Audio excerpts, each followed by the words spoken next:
penghasilan, khususnya di awal bisnis, biar mencukupi kebutuhan hidup keluarga.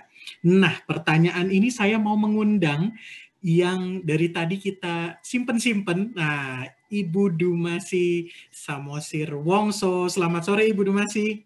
Selamat sore. Selamat sore Ibu Dumasi Samosir Wongso, merupakan direktur dari asuransi Sinarmas. Betul begitu ya Bu ya? Baik, nah ini Bu ada yang bertanya nih Bu. Dari tadi sudah banyak yang bertanya, cuman saya simpan dulu karena Ibunya juga kita simpan dulu di belakang. Nah Bu, ini berkaitan dengan dengan pertanyaan tadi nih, bagaimana nih Bu? Apa tanggapannya atau mungkin ada yang mau Ibu sharing dengan kita di sore hari ini? Silakan Ibu. Selamat sore Mas, juga Mas Arif, Mas Bayu, Mas Mon, dan Mas Doni serta semua Mas dan Mbak yang ikut seri apa ini, reboan ya namanya ya, reboan malam sore hari ini. Mungkin saya mau share sedikit saja bagaimana kita sebagai para pengusaha UMKM ya, kan ini pesertanya rata-rata UMKM, bagaimana kita bisa mengatasi kondisi ini ya, terutama di tengah-tengah pandemi. Nah, kalau boleh mungkin boleh di-share materi saya sedikit, Mas. Baik, Ibu sebentar. Iya. Saya tadi terus terang senang banget mendengar sharingnya Mas Mon dan Mas Doni ya, terutama apalagi tadi Mas Doni belakangan bilang jatuh bangun lagi, jatuh bangun lagi. Jadi saya jadi ingat founding father dari Sinarmas, Pak Eka Cipta Wijaya itu selalu bilang jatuh 7 kali, bangun 8 kali. Jatuh 1000 kali, bangun 1001 kali gitu kan. Jadi para UMKM memang itu namanya jatuh bangun itu biasa, justru harus bangkit lagi. Nah, untuk supaya jatuhnya nggak terlalu banyak, kita bisa merencanakan keuangannya nih Mas Dani, Mas Bayu. Jadi mungkin boleh next.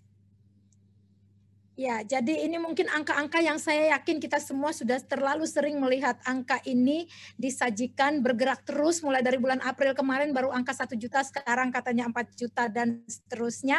Saya lanjut, jadi supaya kita nggak trauma dengan angka-angka itu. Nah, kita melihat bahwa perlemahan perekonomian itu sebenarnya paling besar itu sebenarnya kepada perusahaan-perusahaan besar.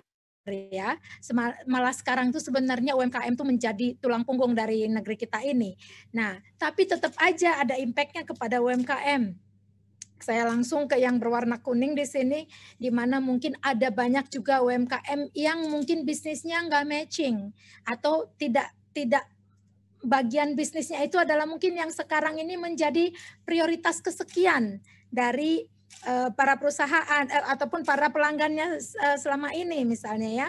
Tapi tadi saya senang sekali tadi mendengarkan pendapat dari sharing dari Mas Mon dan Mas Doni.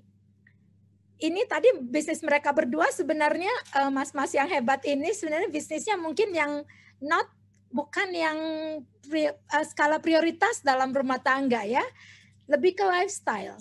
Tapi they can survive gitu. Karena apa? Tadi ada 2 kunci mereka sebenarnya ya. Dia harus konsisten dan harus selalu berinovasi.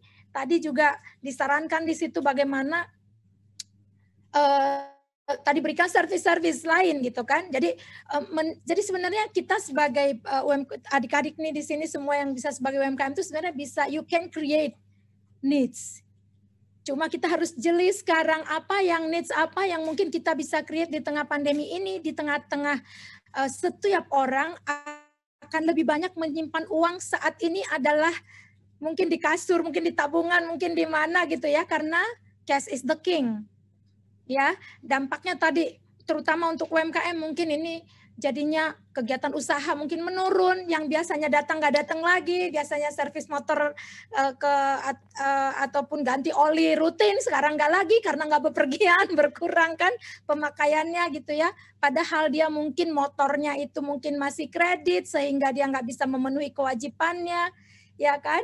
Nah, hal-hal yang seperti ini di mana-mana juga kita alami, di rumah tangga juga ada hal-hal seperti yang tersaji di dalam slide saya, demikian pula di korporasi dan di sektor keuangan. Kita bergerak lagi, next.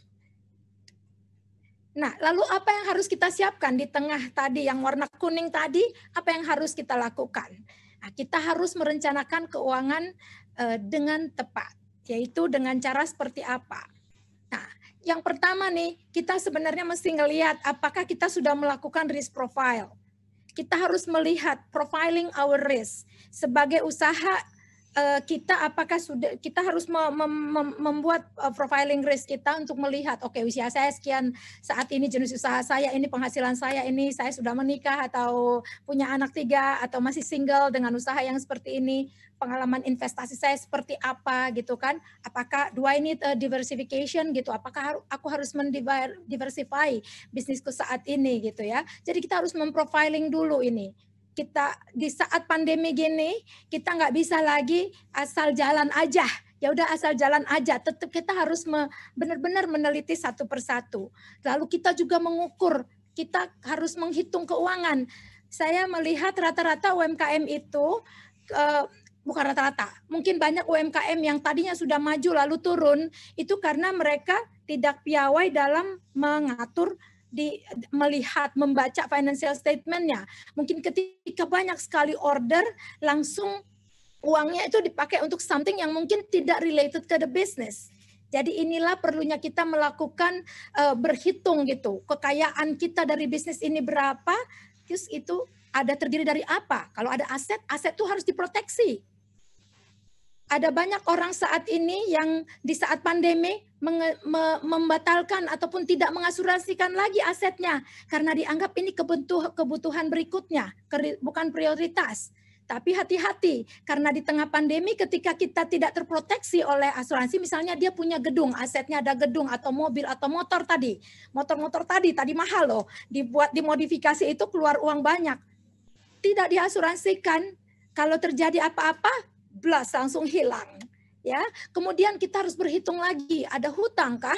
Ada hutang mungkin saat ini pemerintah tadi digelontorkan banyak sekali ya. Tadi saya dengerin itu di pembukaan tadi di videonya, gede sekali berapa? 751 triliun yang akan yang diharapkan tuh dibelanjakan untuk produk-produk UMKM gitu. Nah, ada juga yang bank-bank juga sekarang hari ini BRI laporan keuangannya profit mereka turun, labanya sampai 41%. Kenapa? Alasannya karena banyaknya UMKM yang restrukturisasi. Ya, jadi sebenarnya ada banyak di sana yang harus kita perhatikan. Oke, kalau saya punya hutang, usaha saya saat ini saya ada hutang untuk menjalankan usaha saya sekarang. Lalu saya hitung tadi aset saya dan kekayaan saya.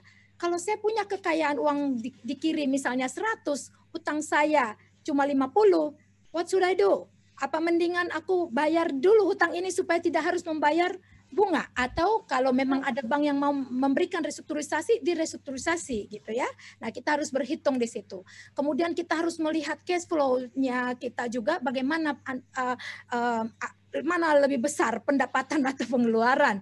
Harusnya pendapatan kita harus lebih kecil dari pengeluaran. Nah, ini harus diusahakan. Kalau ternyata pengeluaran kita lebih besar, berarti kita harus melakukan efisiensi di lini-lini mana. Mungkin harus ada yang dilakukan pengurangan biaya-biaya di sisi mana yang harus memang kita terus pelajari. Harus lihat ya dari usaha dari adik-adik semua gitu ya, mas-mas dan mbak semua.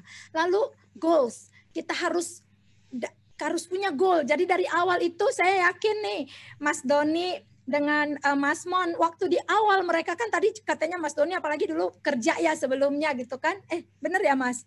Di telekomunikasi, bener ya kan? Iya. Telekomunikasi, jadi waktu beliau kerja kan pasti he has a dream already gitu. Dia udah punya dream bahwa saya mau capai ini. Jadi waktu bikin dream ini kita jadi waktu mengatur, kalau kita sudah punya goal, kita mau begini, kita udah persiapkan dari awal.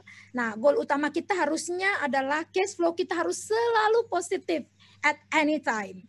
Dan kita harus persiapkan dana darurat. Dana darurat itu artinya adalah dana yang harus kita persiapkan ketika, contohnya kayak gini, pandemi. Siapa sih yang pernah sangka? Tapi saya yakin banyak sekali orang saat ini itu belum pernah membuat dana darurat, tidak mempersiapkan dana darurat. Itulah sebabnya sekarang jadi harus banyak restrukturisasi. Nah, biasanya dalam ekonomi, maksudnya dalam wealth management yang kita pelajari itu biasanya yang namanya dana darurat itu cukup 3 bulan kita persiapkan. Artinya apa? Untuk 3 bulan kalau sampai ada apa-apa, kita punya uang yang selalu ready anytime. Yeah. Dalam keadaan normal ini menjadi 12 bulan. Tapi hari gini saya sendiri pribadi selalu menyarankan untuk 24 bulan. Kenapa kita nggak tahu pandemi ini sampai kapan? Oh, berapa Bu? 24 bulan? 4 bulan, Mas. Wah, saya aja belum kekumpul Bu Dumasi 24 bulan. Saya jadi malu. Jadi minimalnya 12 bulan ya, tapi untuk di tengah pandemi ini kita harus benar-benar memang siapkan ya Bu ya. Harus persiapkan itu, kalau saya sih bilang 24 bulan. 12 bulan is a minimum gitu. Ya, untuk kita bisa survive di tengah pandemi ini. Dan tadi kita mungkin ya, apalagi UMKM, kalau karyawan kan sudah ada undang-undang yang mengatur bahwa dia bisa dapat pensiun ya, bukan hanya pegawai negeri yang dapat pensiun, tapi bagaimana dengan kita nih para UMKM? Kita juga harus mempersiapkan dana pensiun dengan benar. Ada loh dana pensiun yang memang untuk namanya program pensiun iuran pasti. Jadi masing-masing UMKM itu sebenarnya bisa membeli dana pensiun, sehingga dari setiap income yang dia dapat itu dia masukkan ke sana, dia bentuknya iuran pasti ya, jadi dia berarti mengiur setiap bulan, nanti untuk pada akhir periode dia akan mendapatkan seberapa besar gitu. Jadi ini yang harus juga dipersiapkan oleh para UMKM, karena kan kita bosnya kan, jadi kita iya benar juga Bu. Ya saya juga nggak sadar loh Bu Dumasi kalau bahwa teman-teman UMKM tuh ya memang ada waktunya mereka harus pensiun juga, karena nggak mungkin kerja terus-terusan ya. Pasti mereka juga pengen pensiun, bahkan diteruskan ya jadi heritage generasi berikutnya ya. Iya gitu ya. Lalu tadi saya sudah singgung di depan, proteksi terhadap aset. Jadi misalnya mereka punya pabrik kecil, sekarang misalnya bikin kerupuk, bikin apa atau apapun lah, atau tadi motor atau di sini mayoritas mungkin motor ya, bengkel motor ataupun yang lainnya. Nah, itu proteksi terhadap asetnya. Ya, jadi bukan hanya aset tapi juga terhadap jiwanya si owner ya, business owner, dan apalagi kesehatan. Kesehatan mungkin sekarang kita semua sudah di-cover, sudah dijamin oleh BPJS Kesehatan. Tapi kalau nggak mengiur, kalau UMKM kan berarti harus mengiur kan dia dan karyawan-karyawannya. Nah, sudahkah, harus dicek apakah sudah mengiur, sudah mengikut sertakan seluruh karyawannya kepada BPJS Kesehatan misalnya, dan juga yang di ketenagakerjaan dan pensiun. Lalu, nah ini yang kelima sebenarnya. Tadi menarik sekali yang disampaikan oleh Mas Mon dan Mas Don. Ketika ekonomi menurun, ketika bisnis kita menurun, kita kan harus kreatif. Iya. Nah, kita juga perlu mencari apalagi yang bisa kita kerjakan sambil tanpa harus keluar modal nih tadi ya. Tadi kita ada dengar videonya di depan yang bisa membantu kita. Ini saya mau sharing sedikit. Jadi di asuransi Sinarmas ini kita punya banyak sekali sekarang business owner yang menjadi business partner kita. Karena mereka kan sudah punya circle of influence. Contohnya salah satu yang pemilik Aneka Putra Santosa satu Jalan Tendean sana. Itu adalah showroom mobil-mobil mewah ya. Iya. Pada awalnya dia nggak kepikiran tuh untuk bisa menjadi berpartner dengan kita, hanya karena ada mobil diasuransikan di kita sejak lama. Sampai suatu hari kita bilang ini sebenarnya bisa jadi tambahan income, dan sekarang percaya nggak Bapak? Dia bilang ini saya dapat fee base itu lebih besar dari sini daripada dari selisih yang dia dapat dari penjualan mobil-mobil. Dari margin jualan mobilnya, Bu. Oh iya. Jadi saya bisa daftar kapan, Bu? Pak, langsung Google sekarang, ke linknya ada. Saya langsung lewat Bu Dumasi aja langsung. Biar belajarnya langsung sama Bu Dumasi nih. Iya Mas Wahyu. Oh gitu ya, mungkin kita lanjut lagi. Iya, di sini nah tadi ini kita udah sampaikan, pokoknya dalam merencanakan keuangan harus kita pastikan cash flow positif. Bagi anak muda ini harus, kadang-kadang soalnya yang terlihat yang masuk aja, nggak lihat bahwa ada yang keluar banyak banget gitu ya. Apalagi kalau yang ngurusin belakang itu misalnya orang lain lagi, sometimes we can overlook that gitu. Oke, nextnya. Nah, dana darurat tadi saya sudah sampaikan. Nah, ini harus benar-benar harus disiapkan untuk antisipasi kondisi-kondisi emergensi yang kita nggak pernah bayangkan. Nextnya. Nah, di tengah pandemi ini juga kita melihat banyak sekali tadi karena keuangan juga berkurang. Biasanya mungkin kita di Indonesia ini kan punya budaya kita itu memang extended family kita tuh membantu kita di saat misalnya ada yang sakit berat, kurang, atau ternyata nggak di cover oleh BPJS Kesehatan, sampai sekian doang di covernya, sisanya. Namanya asuransi keluarga, Bu. Betul, betul Asuransi. Benar. Atau AGR, Bu, sebenarnya itu, Bu, asuransi gotong royong. Iya, kalau di beruntung loh kita di Indonesia, tingkat kekeluargaan tuh tinggi sekali. tinggi sekali, betul, Bu, betul. Di masa sekarang semua orang juga mendahulukan diri sendiri. Iya, betul. Kan karena memang kondisi memaksa kita seperti ini. Jadi ada aplikasi, ada portal kesehatan yang namanya Peduli Sehat. Jadi kalau ini Mas dan Mbak yang ikut semuanya, ada 129 orang yang saat ini ikut mendengarkan, boleh klik di sini kalau ada saudara, keluarga, teman yang saat ini mungkin membutuhkan dana untuk pengobatan kesehatan ya, atau bahkan terdampak pandemi ini gitu ya.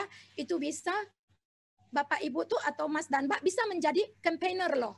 Jadi bisa mengusulkan supaya campaign untuk membantu siapa gitu ya, seperti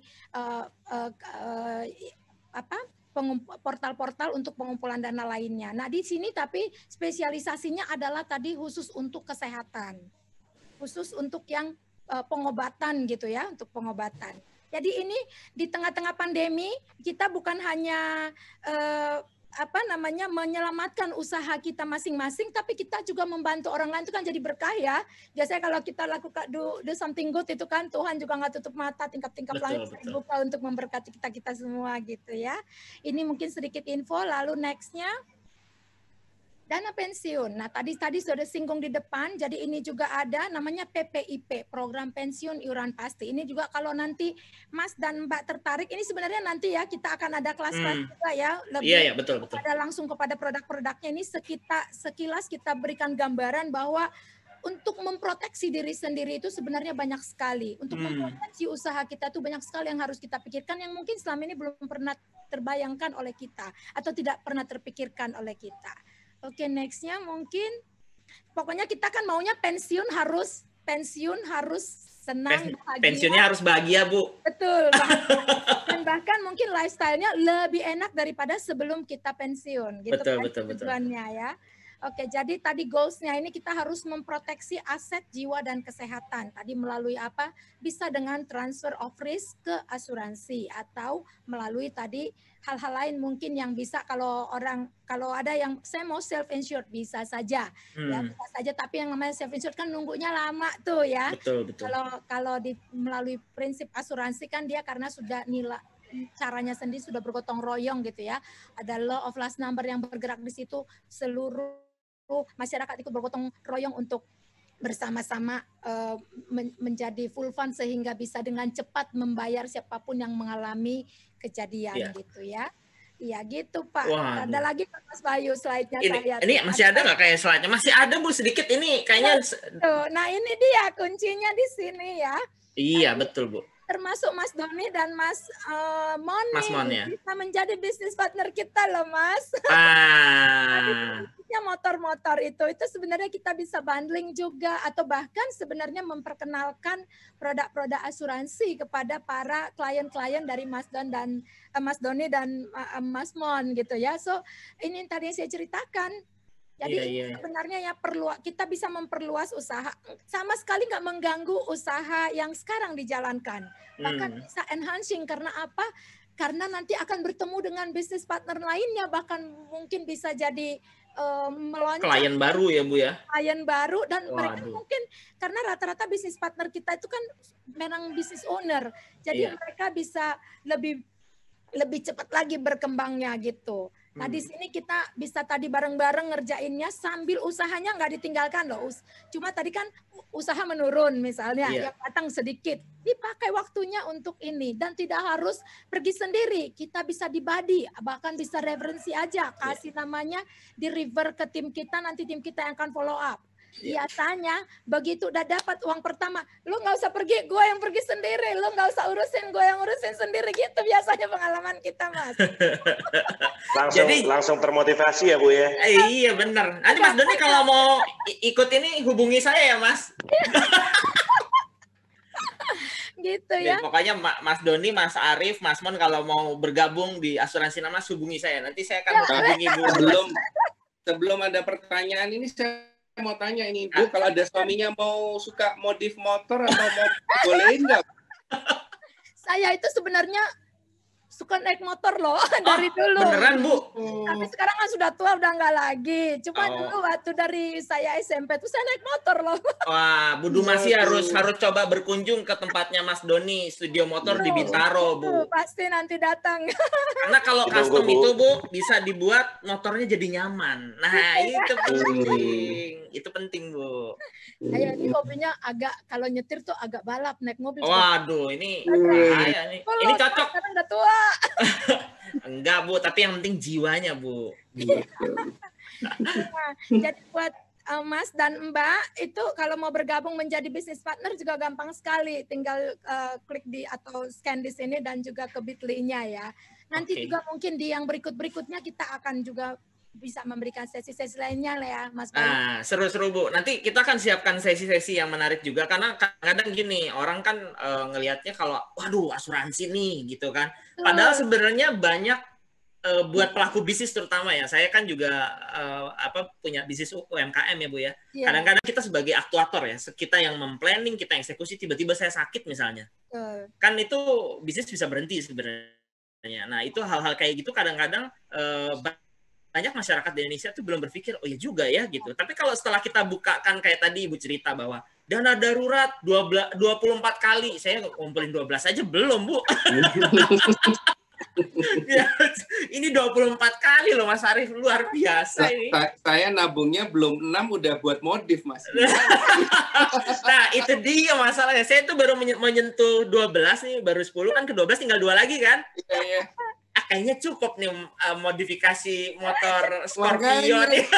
Oh, begitu susahnya. Modifnya tetap bisa jalan, Mas. Makanya harus jadi mitra, Bu ya. Iya. Bener Mas, nih. jadi waktu itu udah langsung goalnya nih jadi mitra untuk modif mobil, modif Oh iya, motor, bener. gitu.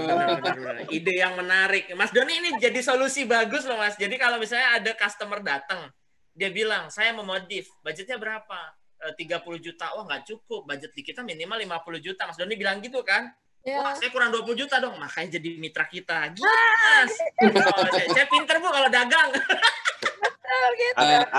Atau motornya langsung dibanding asuransi 1 tahun ya, Mas ya? Itu lebih dahsyat lagi. Langsung. Bundling udah langsung dapat juga, Pak. Iya, pokoknya ini asetnya udah jadi, motor modifikasinya sudah terproteksi sampai bapak-bapaknya gitu. Jadi canggih pula itu. Jadi kebanyakan orang, teman-teman kita semua itu menganggap asuransi adalah satu biaya yang buang percuma. Padahal sebenarnya asuransi itu investasi. Begitu orang itu sadar bahwa asuransi itu investasi, maka cara pandangnya akan berbeda. Betul. Nah, ini yang tadi dijelaskan sama Bu Dumasi, menurut saya pribadi menarik, Bu. Karena gini, banyak masyarakat kan taunya cuma sedikit ya, Bu ya. Contoh ya, asuransi kendaraan, asuransi jiwa, asuransi kesehatan. Ya. Tapi kan sebenarnya kalau yang tadi Ibu cerita nih ada asuransi untuk aset. Nah, UMKM itu kan syarat dengan walaupun asetnya nggak mahal, tapi itu menjadi backbone dari bisnisnya. Saya ambil contoh misalnya Mas Doni di rumah modifikasinya. Nggak mungkin Mas Doni kerja kalau nggak ada alat potong besinya, nggak ada lasnya. Misalnya lasnya tiba-tiba ada error, terbakar gitu. Itu kalau nggak diproteksi kan nggak bisa kerja, Bu. Gitu ya, Bu ya? Iya, betul. Nah, ini apa namanya? Ini sudut pandang menarik dari sisi workshopnya, gedungnya tuh kan. Aset, ya. Ya kan nggak mungkin ngerjain motor modifikasinya hujan-hujan, karatan semua nanti motor kliennya. Itu menarik sekali diskusi sore hari ini. Kalau ini kebetulan masih ada pertanyaan nggak nih? Coba Bapak Ibu host nih coba boleh dicek nggak? Ada yang mau tanya nggak? Kalau ada yang mau tanya kita bisa persilahkan. Oh, ini ada yang nanya katanya. Oke. Wah, ini karena materinya padat, menarik, ditanya soft materinya yang dipresentasiin bisa dibagikan ke partisipan apa enggak? Sebenarnya sederhana, tidak perlu dibagikan. Itu semua materi kita dari seri pertama Apindo UMKM Academy itu ada di topkarir.com/kewirausahaan. Itu lengkap, termasuk penjelasannya Bu Dumasi tentang asuransi, terus kemudian juga tentang resiko-resiko tadi sudah dijelaskan sangat komprehensif. Dan buat teman-teman yang ingin tahu juga tadi tentang story-nya Mas Doni, terus kemudian Mas Mon, bahwa oh ternyata bisnis di otomotif itu bukan hanya benda otomotifnya, tapi di proses kreasinya, di proses exhibitionnya. Tadi kan Mas Mon cerita tentang, oh ada bisnis exhibition buat kendaraannya gitu. Nah itu semua tercantum di dalam video yang sudah bisa diakses nanti setelah ini langsung muncul di tokario.com/kewirausahaan. Jadi mungkin itu. Nah kalau dari Mas Arif sendiri, Mas Doni mungkin ada yang mau ditanya ke Bu Dumasi nggak? Langsung jadi bisnis partner. Ay, tenang. Pokoknya nanti bisa lewat saya, Bu, tenang. Oh, ini ada nanti langsung tukaran kontak mereka. Nggak usah kita suruh. Iya. Namanya entrepreneur itu begitu lihat peluang langsung dimakan. Ini ada pertanyaan. Iya. Kita ngelihat penjelasan kayak Mas Doni, Mas Mon gitu ya, terus Bu Dumasi, sesuatu yang very kita bilang praktikal.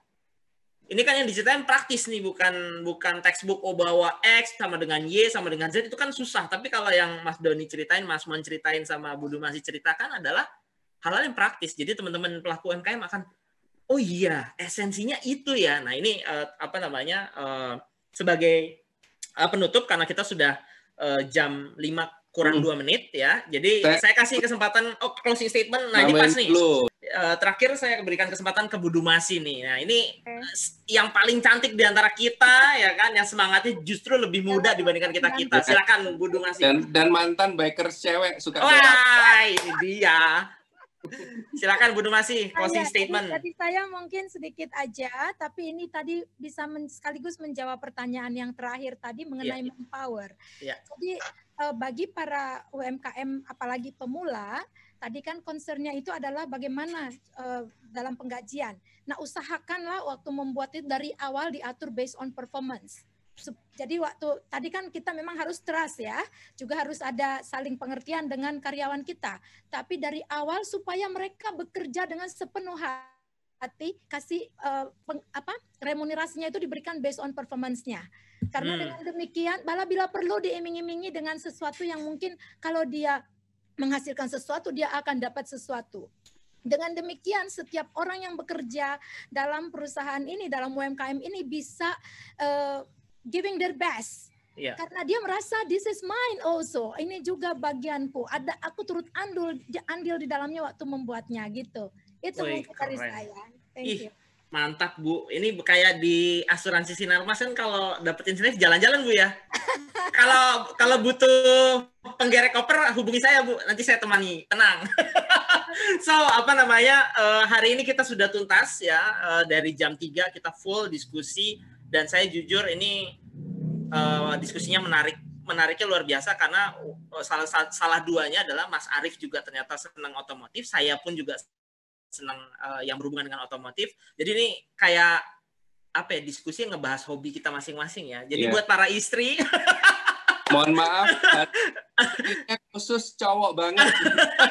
Soalnya kan pernah juga Mas Arif di seri keberapa kan bahas tentang wax ya kan? Iya, kita cewek Mas Bayu. Iya Mas Bayu. Siap. Alasan nih. Jadi kalau ini pesan buat para suami atau para pria-pria yang punya pasangan, jadi kalau mau custom atau modifikasi kendaraannya, Mas, prinsipnya cuma satu, Mas. Lebih baik minta maaf daripada minta izin, Mas. Iya, betul. Catat yuk, Bayu. Itu penting tuh. Oh iya, satu lagi nih, jangan lupa buat rekan-rekan sekalian, kalau pingin datang ya, kebetulan di Studio Motor itu tidak hanya ada bengkel, tapi ada cafe juga, ada coffee shop-nya. Jadi kalau pengen lihat-lihat, gimana sih modifikasi motor segala macam, nanti bisa cari di Instagramnya Studio Motor ya, Mas Doni Arianto ya.